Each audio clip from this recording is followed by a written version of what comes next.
What is the Matrix? Control.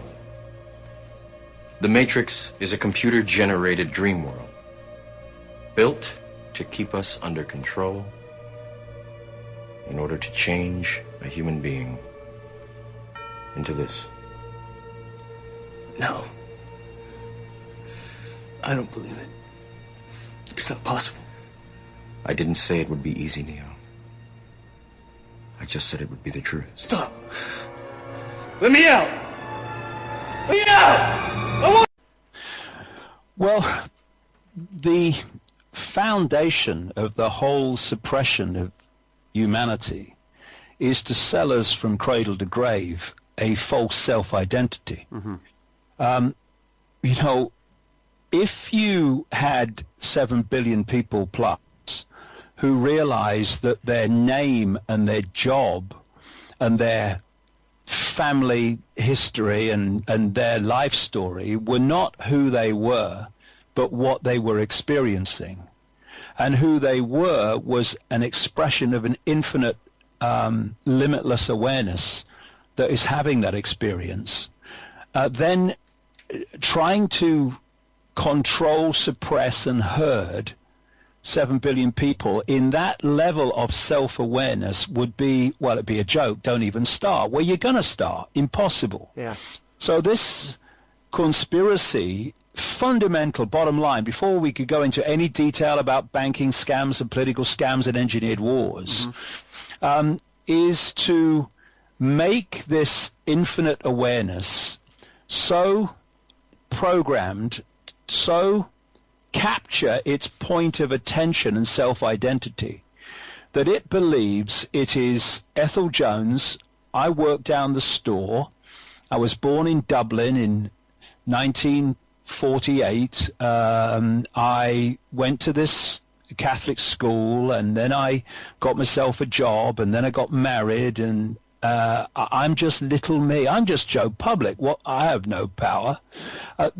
Then if you program someone into that self-identity, then you put lots of people like that together, and you can control them, and you can manipulate them, and you can herd them, and you can direct them in the way you want them to go, and you can do it without challenge or effective challenge, because the people you're targeting have been convinced they have no power to challenge you anyway. Indeed, because they're so head down trying to survive because of the way you've orchestrated the economic system, they have not had time to lift their head and look around and go, so that's what's going on. So they don't even know you exist, never mind what you're doing. Yeah.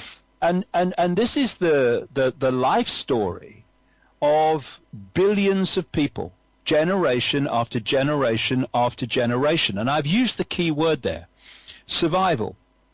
And you can add to survival capturing attention.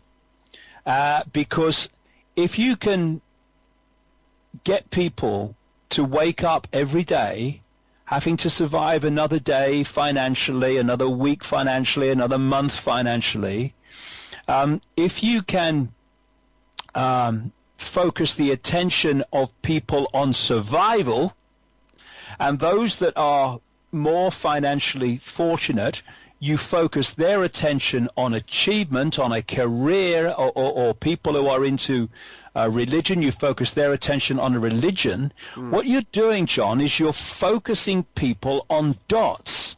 You're focusing on a dot, I've got to survive, and it's a very big dot these days. You're focusing people on the Christian religion, it's a dot, that's my life. You can focus people on Manchester United. Yeah. And it's a dot. You can focus people on, I want to, have this successful banking career, political career, legal career, whatever, media career. It's a dot. And when you're looking at a dot, in that focus, you lose peripheral vision. And it's in the peripheral vision where the dots connect.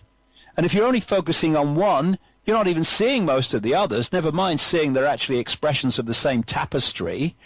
And this is how it's done. And then you've got divide and rule, because what you've got is a situation where there is one infinite awareness, one infinite consciousness, and we are different expressions of it. We're different points of attention within that consciousness. So someone who's obsessed with Manchester United, his point of attention is Manchester United, and someone else's point of attention is survival or whatever. Yeah. But if we just awaken and open our minds, these cliches that have these fundamental truths in them, if we just open our minds, what are we doing? We are expanding our point of attention. We're no longer totally myopically focused on one dot. Now we're kind of expanding our point of attention. We're starting to encompass other dots. Now we've got a chance of seeing how they connect. Symbolically, it's like standing in front of a wall about half an inch away, and you're staring at that wall, and you're trying to work out what's going on. You're trying to work out what it is. You're trying to work out where you are.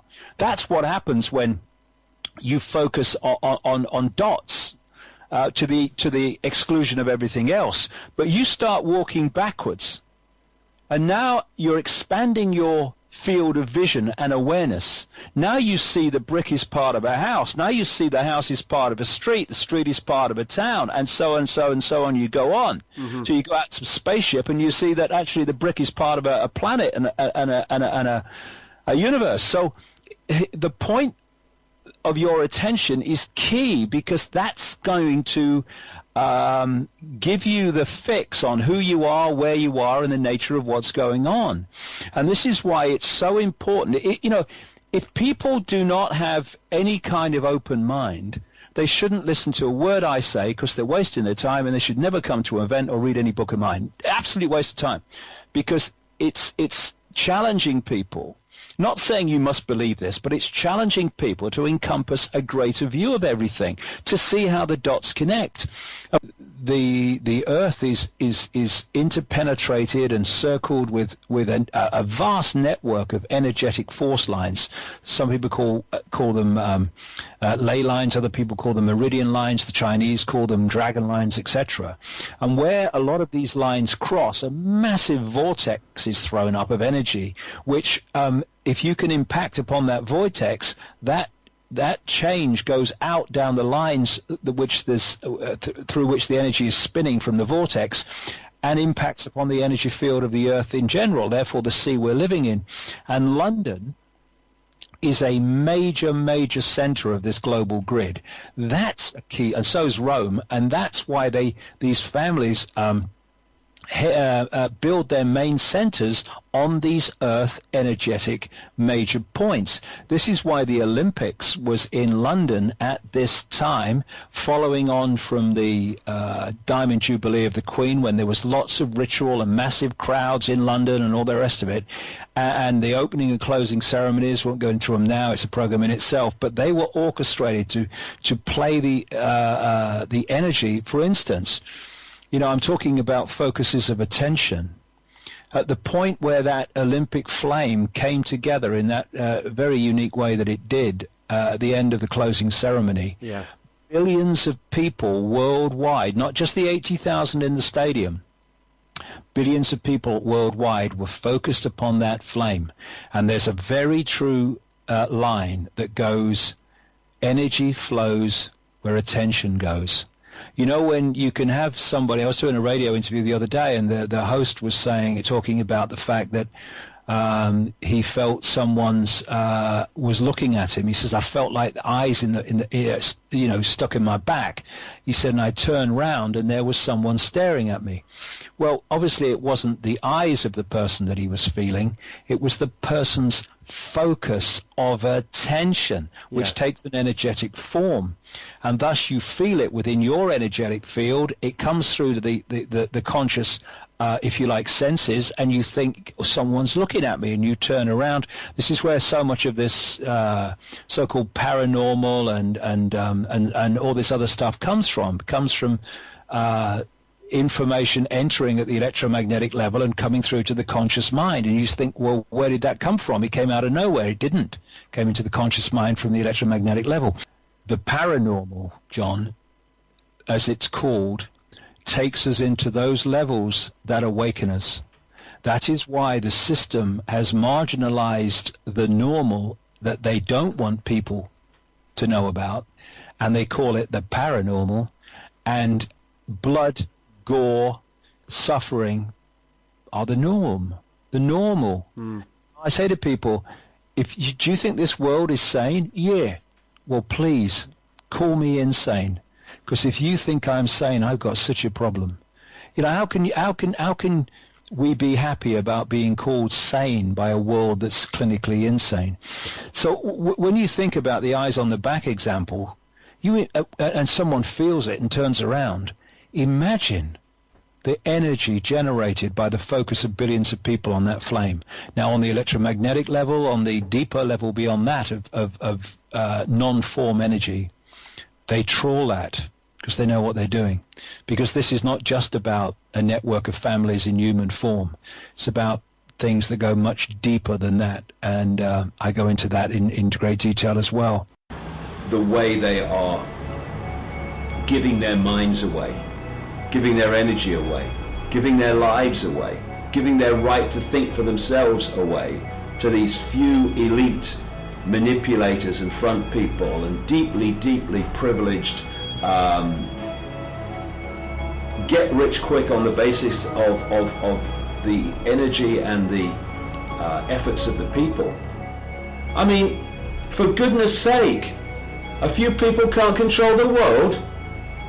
It's a doddle. And what we're actually seeing, because we're obviously moving, if you get deeper down the rabbit hole, deeper into where this is coming from, and entities that are behind these elite bloodlines I've been exposing for so long, entities that operate outside of human sight but feed off human emotional energy, low vibrational emotional energy, and indeed in many ways emotional energy in general.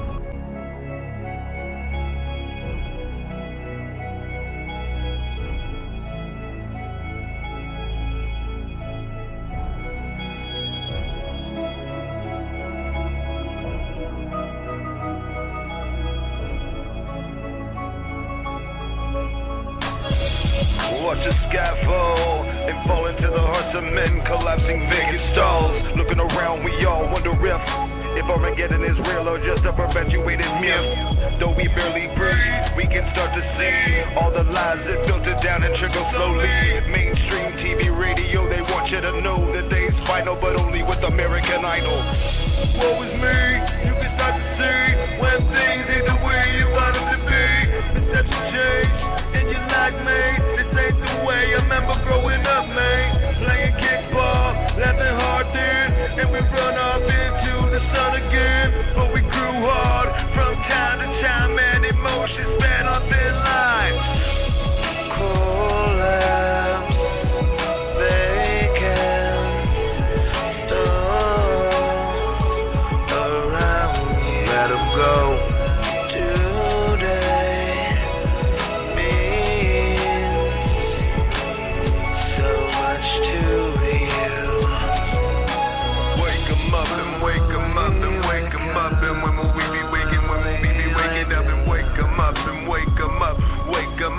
When will we be waking? When will we be waking up? Wake 'em up, wake 'em up, wake 'em up. When will we be waking? When will we be waking up? And when will we be waking up? And when will we be waking up? I'll wake 'em up, I'll wake 'em up.